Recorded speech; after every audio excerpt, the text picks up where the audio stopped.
Hello, this is Jeremy Tolman with T&H Realty Services.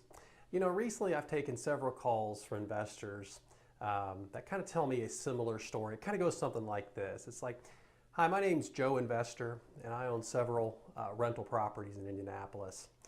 And I'm just really frustrated with my current property manager. I'm kind of exploring my options. So I'm just calling to see how you guys do things there. So, you know, generally when I get that question, I follow up with a similar question each time, which goes something like this. So I ask them, so specifically, why aren't you happy with your current management company?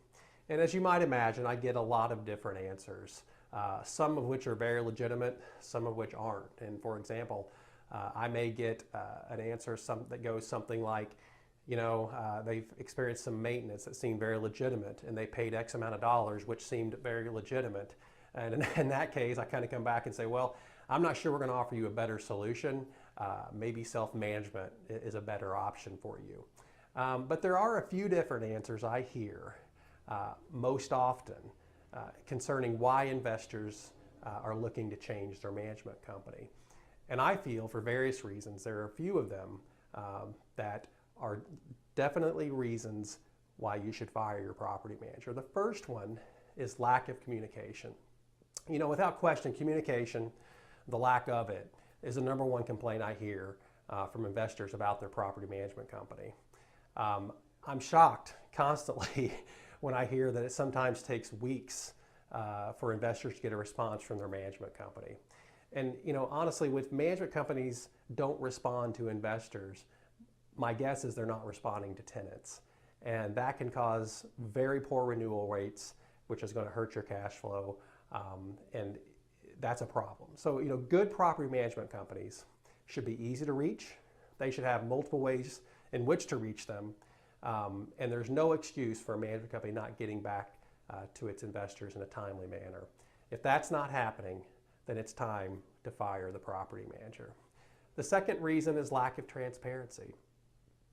At the outset, you should know every fee that your property management company is going to tell you. Now that might come in the form of a discussion with that property manager initially, but most certainly it should be outlined, all your fees should be outlined very clearly inside your property management agreement. You know, in addition, you should have access to every work order that's charged against your account. So if you have a repair that happens, you should be able to look at that work order to understand why the repair was needed and possibly even an invoice associated with that. If you see charges to your account and your management company can't produce any documentation whatsoever about why you were charged for that, then it's probably time to fire the property manager. The third is lack of quality tenants. Now, you know, evictions happen. It's just a reality of being a landlord and running a property management company. Oftentimes, very highly qualified tenants are placed into a home, and then life happens. They lose their job, they get sick, they go through a divorce, whatever. And so that's going to happen occasionally to any landlord that does this for any length of time. But however, you know, if your property manager continually delivers you bad tenant after bad tenant, then they're probably not doing the proper screening. And if that happens, then it's probably time to fire the property manager.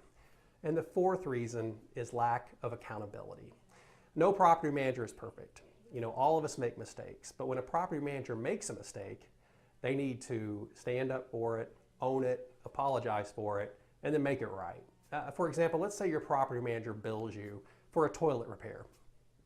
And then 2 weeks later, you get another bill for the exact same repair to the exact same toilet. Obviously, the initial repair wasn't a good one. So your property manager should be accountable for that error and credit you for the second repair. If they fail to do so, if they fail to take ownership and accountability for things, then it's probably time to fire your property manager. Again, no property manager is perfect, but I do think there are reasons why some property managers should be fired. If you have any questions at all about property management in general, please don't hesitate to contact us, and thanks for watching.